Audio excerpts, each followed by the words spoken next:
This holiday season, you might be looking for nutritious, convenient meals to keep you energized on jam-packed days. Factor, America's #1 ready-to-eat meal delivery service, can help you fuel up fast for breakfast, lunch, and dinner with chef-prepared, dietitian-approved ready-to-eat meals delivered straight to your door. You'll save time, eat well, and stay on track with your healthy lifestyle while tackling all your holiday to-dos. Too busy with holiday plans to cook, but want to make sure you're eating well? With Factor, skip the extra trip to the grocery store and the chopping, prepping, and cleaning up too, while still getting the flavor and nutritional quality you need. Factor's fresh, never frozen meals are ready in just 2 minutes, so all you have to do is heat and enjoy. When you're too busy running around to plan lunch, Factor has you covered with lunch to go. Effortless, wholesome meals like grain bowls and salad toppers that are ready to eat when you're on the go, no microwave required. Head to factormeals.com/MC911pod50 and use code MC911pod50 to get 50% off. That's code MC911pod50 at factormeals.com/MC911pod50 to get 50% off. With HelloFresh, you get farm-fresh, pre-portioned ingredients and seasonal recipes delivered right to your doorstep. Skip trips to the grocery store and count on HelloFresh to make home cooking easy, fun, and affordable. That's why it's America's #1 meal kit. Whether your resolution is to save money, eat better, or stress less, HelloFresh is here to help you do all three. Say hello to your most delicious year yet with fresh ingredients and chef-crafted recipes at a price you'll like delivered right to your door. So you've resolved to actually sit down and eat dinner around the table, but what do you do about those nights when your schedule is packed? Turn to HelloFresh's lineup of quick and easy meals, including their 15-minute recipes designed to help minimize mealtime stress. Every single meal I've had from HelloFresh has had easy-to-follow instructions, fresh ingredients, and when it's done, I feel like I'm out at my favorite restaurant. Go to HelloFresh.com/MC911free and use code MC911free for free breakfast for life. One breakfast item per box while subscription is active. That's free breakfast for life at HelloFresh.com/MC911free with code MC911free.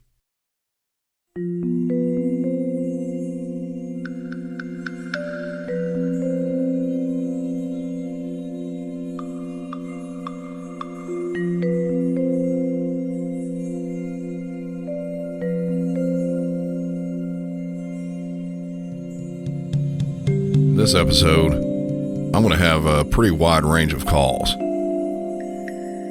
The emotions you'll feel from this one are going to be as varied as the calls themselves. You're definitely going to feel it. And you'll feel what a dispatcher might feel when they get some of these on the phone. I'll tell you up front that the details of most of what I have today, they're right in line with what you might get if you're a dispatcher, which isn't very much at all. We take call after call, and on a lot of them, the most we might find out is maybe there was a report taken, or that there was an arrest or a citation given. Most dispatchers won't get deep into the details of what occurred. Not necessarily because we don't want to know, we just might not have the access to it, or, truth be told, we might not have time to find out what happened in depth. Once we hang up, the phones are usually still ringing. And just like in this episode, you'll never know what the next caller is going to say. Welcome back to Music City 911.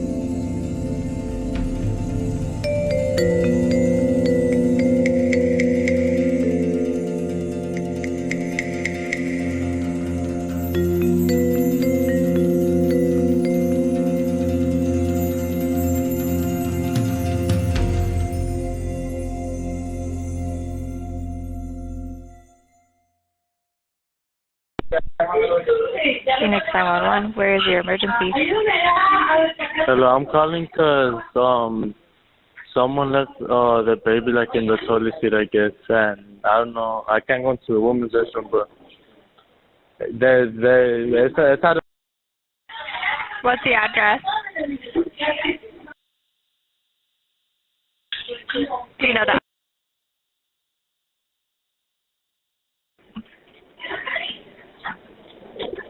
Okay, you said it. Yes. And what's going on there?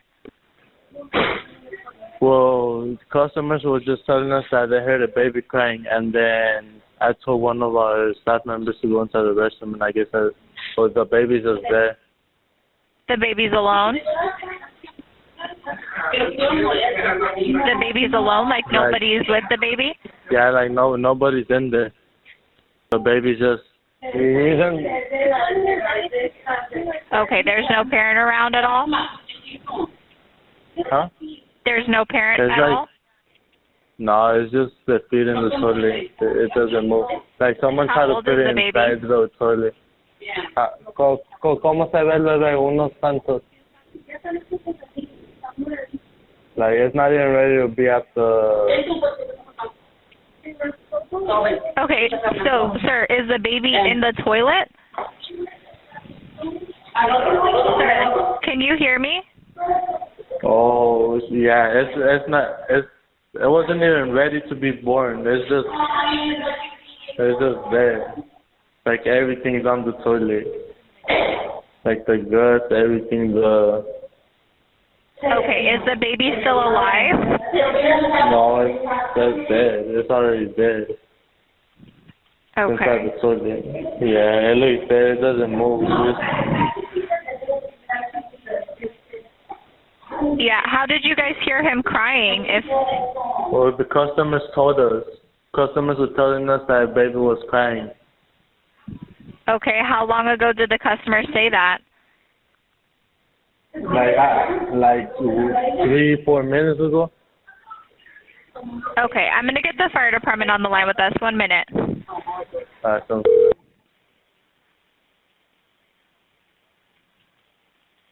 Fire department, what's the address of your emergency? Hi, fire. It's Amanda with Phoenix PD. We're rolling hot.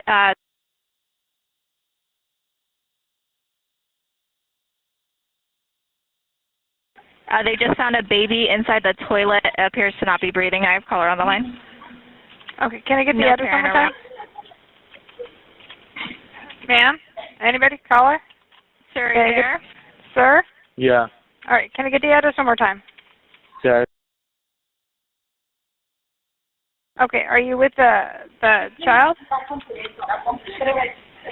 Are you? The child is inside the toilet. Okay, we need to. Okay, so somebody needs to get the child out of the toilet, and we need to start CPR. Okay.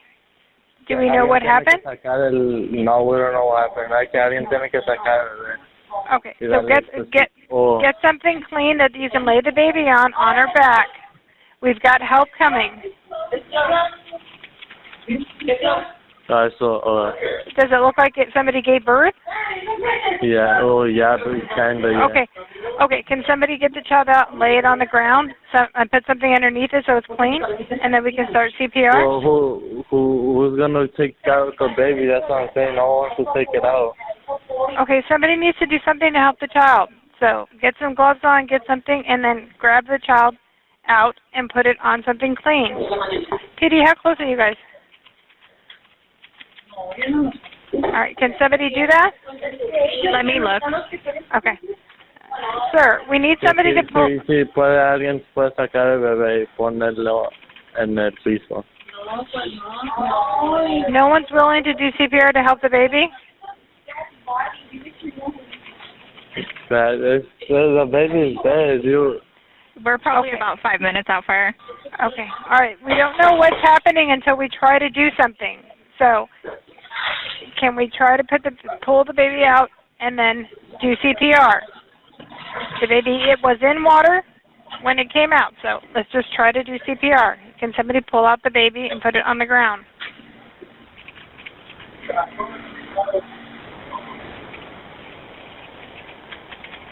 Can somebody do that, sir? Well, no one's looking forward to do it. Okay, there's no one there that's willing to do it? Nah. Can you just make sure nobody goes inside then? Yeah. Did anybody see anybody leaving the bathroom? Well, no, it's just our staff members. Is there blood inside the toilet? There's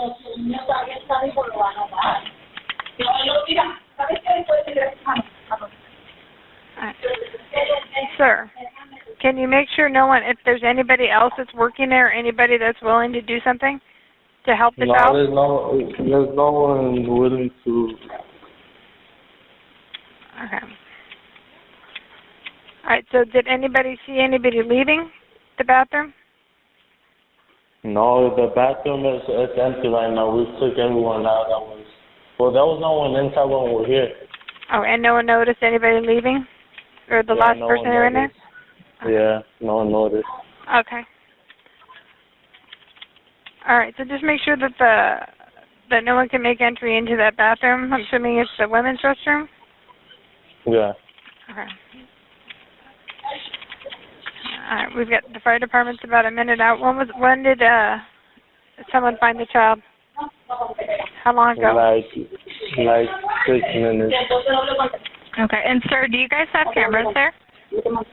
Yeah, we do. Okay. All right, so, and it's just, can you tell if it's a he or she?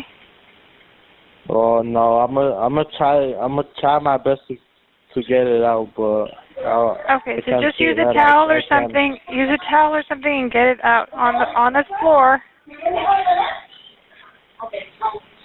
But Help's coming as fast as they can, but we need to do something while they're en route.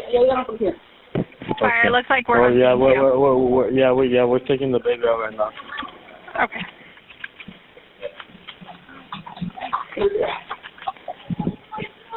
Okay, you're taking. Okay.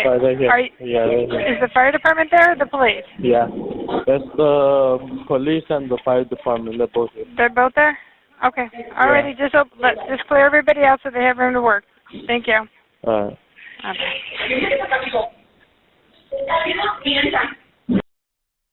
Due to a slight language barrier and also the poor quality of the microphone on the telephone, it was a bit hard to tell what was going on there at first.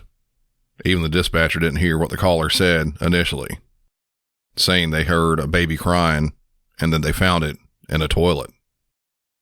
As I said before playing the call, this one and all the rest, there aren't a lot of details. I'll give what I have though. This all happened in March of last year.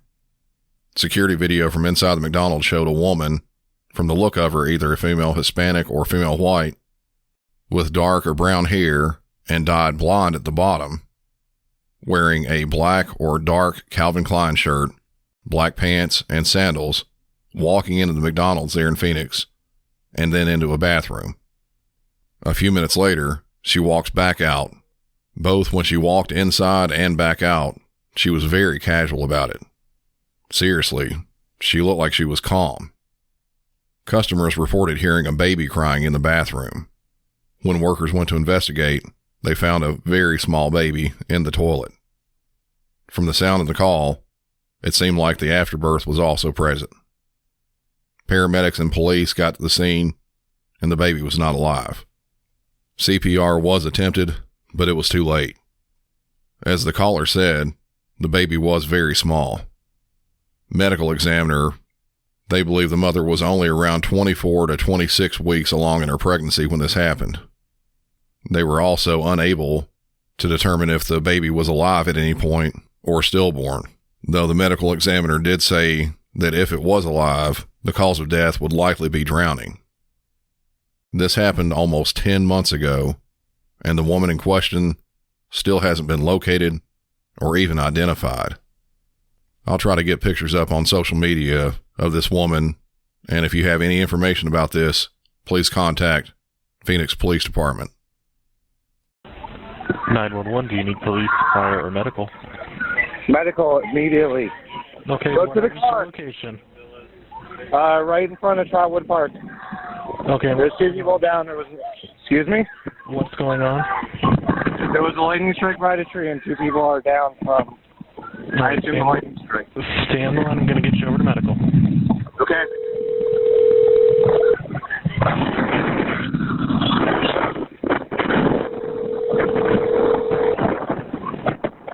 Fire rescue. This is someone with a medical transfer, Trotwood Park, 701 Northern Way, reference to a lightning strike. Yes. Caller, can you repeat the location? In front of Trotwood Park where the school trail is. The Walked her in the school trail. What happened? There was a lightning strike and 2 people are down. Did it strike the person? I don't know. It was lightning. That was a short clip of the first 911 call that came in about this. There was one more, also very short clip I'll play now. 911, you need police, fire, or medical? Trotwood Field, someone got struck by lightning. Okay, what's the address? Winter Springs, Trotwood Park. It's by the crossing guard. They got struck by lightning? Yes. A big bolt came down. She fell on the floor. Okay. All right, we got the call in, okay? Okay, thank you. You're welcome. Bye. I'll tell you right now that lightning strikes are extremely rare in dispatch. And even with those, most of those called in are because their house or business gets hit by lightning. Even more rare are people who get struck by it. The numbers are also very random, being no one knows where and when lightning is going to strike. You'll find a wide range of numbers online regarding this, but on average, somewhere between 100 and 300 people are struck one way or another by lightning in America, and only about 10% of those die. And even with that, most strikes that are harmful, they're not direct strikes like you would imagine. Something like standing in a field being the tallest point in the field. Injuries that occur, a lot of them are indirect strikes that happen on the inside of buildings. Someone's house gets struck and either the person inside is affected by the strike itself, or there's some sort of damage to the house and that causes injury. The deaths, as I said, they're extremely rare. Only 11 people died of lightning strikes in America in 2021. The calls we just listened to, a mother, her 10-year-old daughter, and their dog were all struck. Unfortunately, the mother died, but after being taken to hospitals, the 10-year-old and the dog both survived. This next call, I'm going to give a slight bit of info on it before I play it. The call in its original state, the caller was very hard to hear on the recording. So much so that even with my playback set up at home, I couldn't even tell very much of what was being said. Because of this, I believe it would be nearly impossible to hear while listening to this episode, and it would sound almost like a one-way conversation. Because of that, I decided to really boost the audio of the caller. So keep in mind that when the dispatcher was getting this call in the first time, it was much more quiet than what you're going to be hearing. 911, how may I help you? Hello. Hello, ma'am, do you have any emergency? Yeah. What's going on?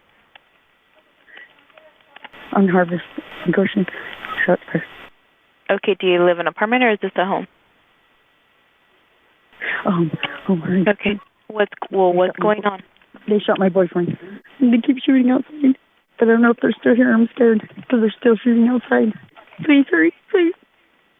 I don't know where they are now. Oh, they're still shooting. They're still shooting? Yes. Hurry, please. They're coming back. They're coming back. Oh, they're coming back in. Who's coming back in? The guys. Please hurry. Come on. You hear? Someone else is screaming now. No, that's him shooting in the house. What do you hear now? Nothing. I don't know if they're out there. I'm too scared. I hear sirens coming. Thank you. My boyfriend is on the floor. He's shot in the stomach. Is he breathing? Is he breathing? Yeah, he's still breathing. He's still breathing. Hold on, baby. Hold on, please. We have help on the way, okay? I have the officer right around the corner. It's okay, baby. You're going to make it. You're going to make it. They're here. Okay. They're here. Right here. Come in here. Come here. Watch the feet. Okay, they're here with me, okay? You're there? Okay. You did a great job, ma'am. Yeah. Good luck. This shooting happened on January 16th of this year at around 3:30 a.m. It would be one thing if it were just one male victim they were saying that was shot in the stomach. When deputies got to the scene, they located 2 victims outside. Once they entered the home, they found 4 more. This wasn't some random act of violence either. This was a calculated hit by what has been described as cartel gang members. That early morning there in Goshen, California, 2 men exited a vehicle and entered the house, then started shooting. They were there specifically for one person, 52-year-old Eladio Perez Jr. He was immediately murdered. But apparently, that wasn't the only person they were there to kill. The plan was to kill everyone in the house. Going from room to room, they shot anybody they could see. Among the other victims were 19-year-old Marcos, 50-year-old Jennifer, and also 72-year-old Rosa. Rosa was executed by being shot in the head while she was kneeling beside her bed. 16-year-old Alyssa managed to escape the house. Security footage has been released of her running out of the house and down her driveway with her 10-month-old son, Nicholas, in her arms. A privacy-type fence was bordering her driveway, and she ran over to the fence and hoisted the baby over the top of it and dropped him to the ground before she went to scale the gate at the front of the driveway. Just as she was hitting the ground, one of the gunmen appears in frame and shoots her. He continues around and finds the 10-month-old baby and killed him too. Both mother and child shot in the head. Exact details haven't been extensively released regarding this, but a drug war is the main suspicion, along with a long-lasting feud between families. The main target of this, he wasn't squeaky clean though. Just a week prior, a search warrant was served at the house that this shooting took place in, where they ended up finding drugs, and Eladio was arrested. He was out at this time on bond. 3 more people were there, the caller that you heard on the phone, and 1 more person in a trailer close by the house, and the one that was shot in the stomach they were tending to. He is expected to survive. The suspects in this, 35-year-old Angel Uriarte and 25-year-old Noah Beard, have been arrested and are awaiting trial. I really wish I had a little bit more info on this call, but as I said, there's not been a lot released yet. I'm guessing that once the trial approaches, we'll start to find out a little bit more. And the last call, since the first 3 have been pretty bad, I thought I'd try to end on a little bit of a lighter note. Madison, County 911. Hi, we're the 2 dumbasses that got caught trying to bring some stuff through your border, and all your cops are just driving around us like a bunch of jack wagons. I just really would like you guys to end it. If you could help me out with that, we would like to get on with it. You got caught doing what? God. Okay. We kind of got pooched here, trying to bring some stuff across your Idaho border. Okay. And, a bunch of your cops driving around a bunch of civilian cars, just not wanting to pick us up. I don't know what's the deal. I was just wondering if you could help us out and just end it. Okay. Yeah. I mean, maybe call one of them. I don't know. It's getting cold out here, man. I just want to get warm and just get on with this whole thing, so. Okay. Where are you at right now? University Boulevard, right next to the gas station and Applebee's.